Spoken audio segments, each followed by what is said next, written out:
और चलिए बात उस खबर की जिस पर पूरी दुनिया की निगाह है। बात बांग्लादेश की, जहां पर 20 साल बाद खालिदा जिया की पार्टी बांग्लादेश नेशनलिस्ट पार्टी यानी कि बीएनपी सत्ता में लौट रही है। हालांकि अब खालिदा जिया के गुजर जाने के बाद देश की कमान उनके बेटे तारिक रहमान संभालेंगे।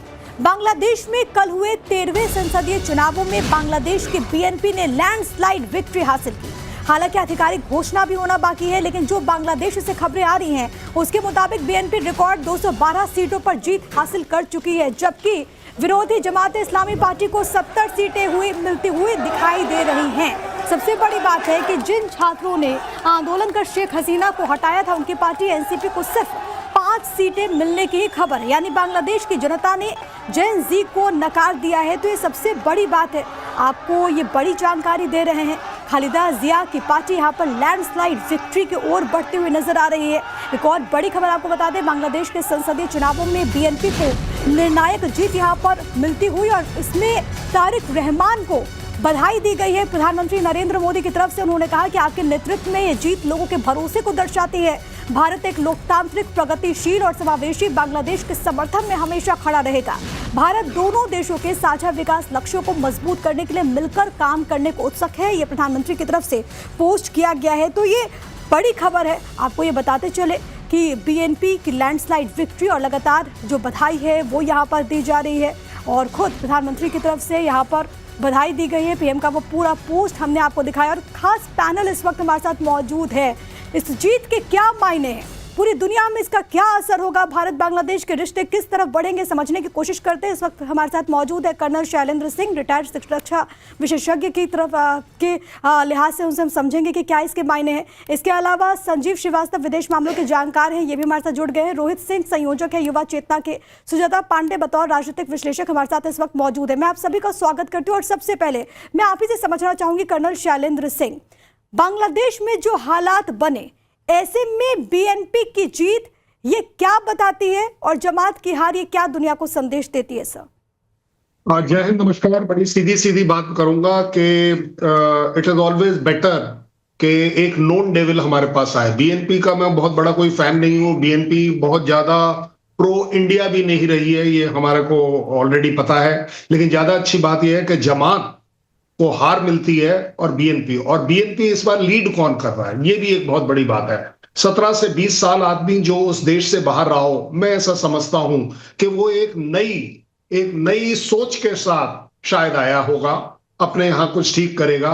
मैं नहीं कहता कि they have to be pro India, मैं ये जरूर कहूंगा, but they have to be pro Bangladesh. और बांग्लादेश का इंटरेस्ट जिस चीज में हो, वो एक आदमी जो उस पॉलिटिक्स से बाहर रहा है, उस पॉलिटिक्स का पार्ट नहीं रहा है, जब वो वापस आएगा तो मेरा अपना आकलन है कि वो अपने देश की भलाई के लिए काम करेगा। और अगर वो अपने देश का भला चाहता है तो ऑटोमेटिकली ही has to stay away from Pakistan. China की जो सो कॉल्ड इन्वेस्टमेंट है उसका अट्रैक्शन उसको नहीं आना चाहिए। उसे मालूम है कि अगर पूरा बांग्लादेश कपड़े के बिजनेस के ऊपर चलता है तो उस कपड़े का कपास उसको भारत से मिलता है। भारत के साथ उसके रिलेशन अच्छे होने चाहिए। बॉर्डर रिलेटेड हमने हमेशा बांग्लादेश को सपोर्ट किया है। उसको एक एडवांटेज मिलेगा कि वो एक बॉर्डर को एक्टिवेट ना करे, क्योंकि भारत कभी नहीं चाहेगा। ओवरऑल एक सिचुएशन ये जरूर है that yes, एक चर्चा ये भी चल रही है कि तारिक रहमान के जीतने के बाद, उनकी पार्टी के जीतने के बाद कहीं ना कहीं जो ढाका का रिमोट कंट्रोल है वो पाकिस्तान से चलेगा। Do you agree? मैं इस बात को एग्री कर रहा था, इसीलिए मैंने कहा कि क्योंकि एक नई लीडरशिप आई है, वो शायद स्टैंड कर जाए अपनी कंट्री के लिए। और वो जो रिमोट, क्योंकि देखिए बड़ी सीधे सीधे रिस्क जो है उसे भी मालूम है, अगर वो टेररिज्म के अंदर जाएगा इंडिया ठोक कर मारेगा। अगर वो ट्रेड में कहीं दाएं बाएं जाएगा, इंडिया का कपास बंद हो जाएगा, उसका ट्रेड अपने आप में डाउन होता है। तो जब एक नया आदमी आता है तो कुछ नई सोच ला सकता है, और स्पेशली इनका इंक्लिनेशन शायद यही वजह है, जब 17 सालों के बाद तारिक रहमान वापस लौटते हैं तो वो इस बात का जिक्र करते हैं कि हम किसी के प्रॉक्सी नहीं बनेंगे, हम बांग्लादेश के हित के लिए काम करेंगे। लेकिन संजीव जी, मैं आपसे समझना चाहूंगी, क्योंकि बांग्लादेश और भारत के रिश्ते एक वक्त पर बहुत मजबूत हुआ करते थे जब वहां पर शेख हसीना थी। उसके बाद जो वहां पर हालात बने और बांग्लादेश और भारत के रिश्ते में जो तल्खियां आई, अब बीएनपी के वहां पर आने से क्या आपको लगता है कि ये एक अहम पड़ाव होगा भारत और बांग्लादेश के रिश्तों के लिहाज से हम समझे तो? प्रिया जी, सबसे पहले आपको, डिस्टिंग्विश्ड पैनलिस्ट को और सभी दर्शकों को गुड मॉर्निंग, सुप्रभात। देखिए, ये बांग्लादेश के लिए एक नई सुबह है। ये बांग्लादेश में लोकतांत्रिक जो ताकतें हैं उनकी कट्टरपंथियों पर जीत है। और बांग्लादेश के जो जी, शायद कुछ इशू आ रहा है, आपकी आवाज़ नहीं आ रही संजीव जी, मैं उसको ठीक करवाती हूँ। लेकिन अब रोहित जी आपके पास आऊँगी मैं, तब तक संजीव जी जो टेक्निकल इश्यूज आ रहे हैं वो ठीक हो जाएंगे। लेकिन रोहित, हमने देखा कि बांग्लादेश में क्या हालात बने, खास तौर पर जेन जी ने किस तरीके से वहाँ पर विरोध किया शेख हसीना का एक फैसला, और उसके बाद पूरा छात्र आंदोलन हमने देखा, जिसका नतीजा ये हुआ कि तख्ता पलट वहाँ पर हुआ, एंट्रिम वहाँ पर गवर्नमेंट बनी। लेकिन जेन जी को भी बांग्लादेश की जनता अगर नकार रही है तो ये क्या बताता है? देखिए, कई प्रकार की बातें हैं और अगर विश्लेषण कीजिएगा जेनजी का, तो हो सकता है सड़क पर जो भीड़ बांग्लादेश में सत्ता परिवर्तन के लिए निकली थी, उन भीड़ में खड़े नेताओं के नेतृत्व को बांग्लादेश की आवाम ने रिजेक्ट किया हो। लेकिन तारिक रहमान साहब, जिनकी पार्टी बीएनपी है, जो जियाउर रहमान साहब के साहिबजादे हैं, इनकी अम्मी भी वहां की वजीर आला रही, तो ये भी कोई बहुत वृद्ध तो है नहीं, 50-55 साल के लगता है, देखने में लगते हैं, और 17 साल निर्वासित रहे हैं बांग्लादेश से। तो हो सकता है कि बांग्लादेश के नौजवानों ने इनको अपना नेता मान करके अपना जन समर्थन दिया हो और इनके नेतृत्व में एक नई सरकार बन रही है। हम शुभकामना व्यक्त करते हैं भारत के एक नागरिक की हैसियत से और बांग्लादेश के एक शुभचिंतक पड़ोसी की हैसियत से कि इनके नेतृत्व में बांग्लादेश का उद्भव हो। और हमारे प्रधानमंत्री माननीय नरेंद्र मोदी जी का जो ट्वीट आया है, जिस प्रकार से बांग्लादेश के प्रति और लोकतंत्र के प्रति माननीय प्रधानमंत्री जी ने शुभकामनाएं प्रेषित कर बांग्लादेश के नए नेतृत्वकर्ता के लिए भारत में रास्ते खुले रहने के संकेत दिए हैं, यह भी सुखद है, क्योंकि भारत एक ऐसा देश है जिसने हमेशा बांग्लादेश के हितों के संरक्षण का प्रयास किया है। और बांग्लादेश भी तो विचार करेगा कि पाकिस्तान उसके लिए उपयोगी है, चाइना उपयोगी है या भारत उपयोगी है। सबसे ज्यादा अगर उपयोगी कोई राष्ट्र बांग्लादेश के लिए है तो वह भारत है। और आज हमारे जो नेता हैं माननीय नरेंद्र मोदी जी, इनके नेतृत्व कौशल का लोहा तो पूरी दुनिया मान रही है। भाई, अमेरिका, चाइना, रसिया जैसे बड़े देश भारत के प्रधानमंत्री के साथ मैत्रीय रिश्तों के प्रभाव से आगे बढ़ रहे हैं। तो बांग्लादेश, मुझे लगता है कि किसी प्रकार की कोई गलती नहीं करेगा। और तारिक रहमान साहब हमारे देश के प्रधानमंत्री माननीय नरेंद्र मोदी जी के साथ सामंजस्य बिठाकर बांग्लादेश की प्रगति के मार्ग को प्रशस्त करने का प्रयास जरूर करें। अच्छा, एक और बहुत इंटरेस्टिंग फैक्ट है, वो अपने दर्शकों को बता दें कि बांग्लादेश में ये 35 साल के बाद हो रहा है जब कोई पुरुष प्रधानमंत्री बना है। इससे पहले खालिदा जिया और शेख हसीना के इर्द गिर्द ही सियासत के वहां पर एक खींचतान मची रहती थी। हालांकि अब तो जो शेख हसीना की पार्टी है वो तो इन्वॉल्व नहीं है, जिसने कह भी दिया कि ये जो चुनाव है वो इलीगल है, चुनाव नहीं है। लेकिन सुजाता जी, मैं आपके पास आना चाहूंगी, और ये पूरी दुनिया जानती है कि भारत और शेख हसीना का जब बांग्लादेश था तो हमारे रिश्ते कितने बेहतर थे, और एक ऐसा पड़ोसी देश जिसके साथ हमारा सीमा को लेकर के ऐसा कोई विवाद नहीं है। लेकिन क्या शेख हसीना का बांग्लादेश और तारिक रहमान का बांग्लादेश, इसमें बेसिक डिफरेंसेस क्या है?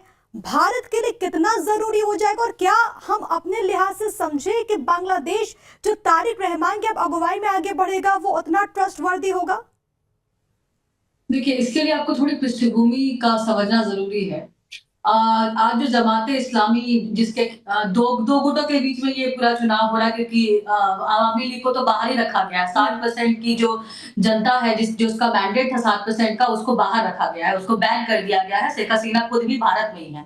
तो एक तरह से ये चुनाव मुझे लगता है कि पहले से ही निर्धारित ही था, पर लेकिन इस बात की अहमियत इसलिए बढ़ जाती है कि जमाते इस्लामी और बीएनपी में से किसी एक को चुनना था, वर्स्ट ऑफ द टू चुनना था। एक्चुअली आप बेस्ट ऑफ द टू नहीं कह सकते, क्योंकि जब आपने ये मौका ही नहीं दिया जनता को कि वो एक सेक्युलर सरकार चुने नहीं चुने, उसको फिर आपने दो लोगों को दिया, वो भी ऐसे व्यक्ति को दिया जो 17 साल यूके में था, उसके खिलाफ इंटरपोल के मामले थे, लेकिन यूके ने उनको सरेंडर करने नहीं दिया। वो एक रणनीति के तहत किया गया था कि किस तरह से सीआईए ने, ये बातें भी हो रही है कि MI6 और सीआईए ने किस तरह से उनको बचा के रखा कि किस दिन ये काम आएगा। देखिए शेख हसीना का जो भारत था, शेख हसीना का जो बांग्लादेश था, भारत के साथ जैसे संबंध हमारे अच्छे थे, लेकिन बीच में शेख हसीना भी बैलेंस करने की कोशिश कर रही थी। जब बेल्ट एंड रोड इनिशिएटिव के चलते वो चाइना को भी बैलेंस करने की कोशिश कर रही थी, और यही कारण है जो ये जियोपॉलिटिकल चेंजेस आए हैं उसमें अमेरिका का इंटरेस्ट बढ़ा, क्योंकि अगर चाइना और बांग्लादेश और पाकिस्तान और श्रीलंका ये सब पहुंच जाते तो अमेरिका की जो एक तरह से वो कॉलोनियल वो दिखती नहीं है, पर वो नियो कॉलोनियलिज्म जो पाकिस्तान में आपने देखा जिस तरह से अमेरिका कंट्रोल करता है, उस तरह से वो बांग्लादेश भी कंट्रोल करने की कोशिश हुई। अब सबसे इंपॉर्टेंट ये चीज है कि जो बातें कही गई बीएनपी के द्वारा ये कहा गया कि भाई जो कि पहले की अवामी लीग के भी जो सपोर्टर्स हैं, जो इंटेलेक्चुअल्स हैं, उनके लिए जब 2 हाउसेस बनेंगे तो उनके लिए भी जगह होगी। अल्पसंख्यकों को भी मतलब ये सुरक्षा देने का एक वादा किया गया है कि उनके धर्म और धार्मिक स्थलों को तोड़ा नहीं जाएगा, उनको सुरक्षा दी जाएगी। लेकिन ये सब कितना होता है ये आपको पता नहीं, क्योंकि बीएनपी का तो जो हिस्ट्री रहा है वो कहीं ना कहीं एक थोड़ा सा पाकिस्तान के पास पाकिस्तान के करीबी रिश्ते रहे हुए हैं उनके। हालांकि अब जो नया मैनिफेस्टो उन्होंने लगाया उसमें लिखा है कि फर्स्ट बांग्लादेश का नारा दिया है उन्होंने, और साथ ही साथ उनको पता है कि अब जो है नया बांग्लादेश बनाने की बात हो रही है, क्योंकि ये सिर्फ चुनाव नहीं हो रहे, रेफरेंडम भी हो रहा है। और इसीलिए आपने कुछ बहुत महत्वपूर्ण बातों का आपने जिक्र किया, आपकी थोड़ी इसी बात को मैं थोड़ा और आगे बढ़ाऊंगी। मैं बस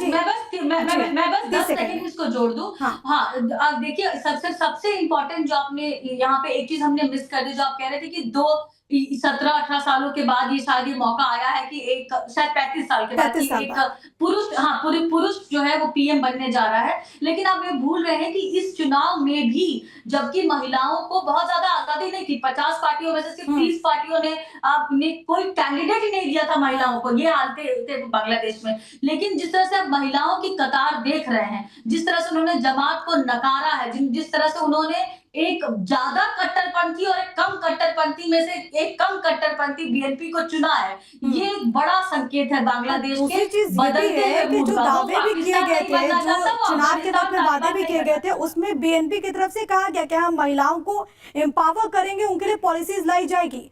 जमात कितना कट्टर है, वो महिलाओं पर बंदिशें लगाने की बात करता था, और शायद यही कारण है कि बीएनपी को लोगों ने चुना है। लेकिन संजीव जी, इसी बात को थोड़ा और आगे बढ़ाते हुए, जब हम की इंटरेस्ट की बात करते हैं तो अमेरिका की इंटरेस्ट की तो बात हमेशा होती है, लेकिन पाकिस्तान का रोल आप कैसे देख रहे हैं इस पूरे सिनेरियो में?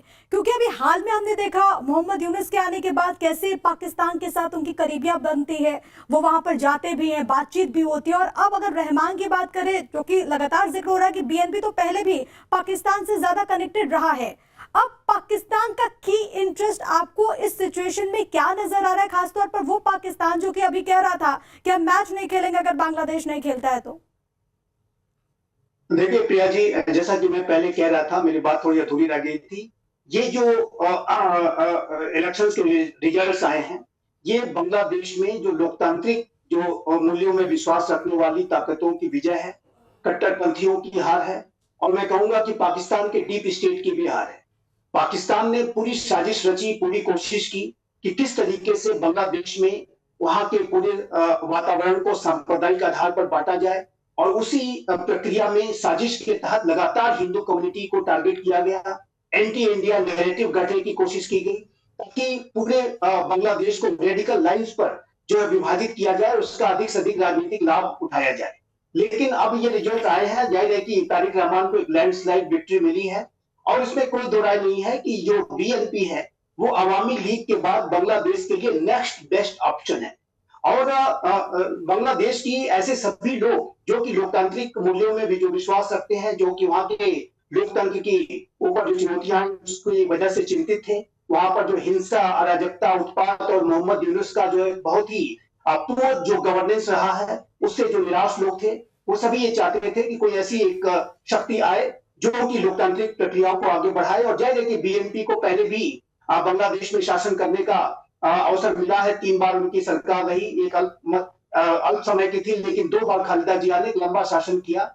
और मैं ये मानता हूं कि अब तारिक रहमान जो कि अब उनके विरोध में ये जो कट्टरपंथी हैं, पहले के समय में अब में अंतर ये है कि पहले की जो बीएनपी की जो सरकारें थी उनका जो जमायत इस्लामी के साथ एक अलायंस रहा करता, कई बार जमायत इस्लामी सत्ता में भी शामिल रही।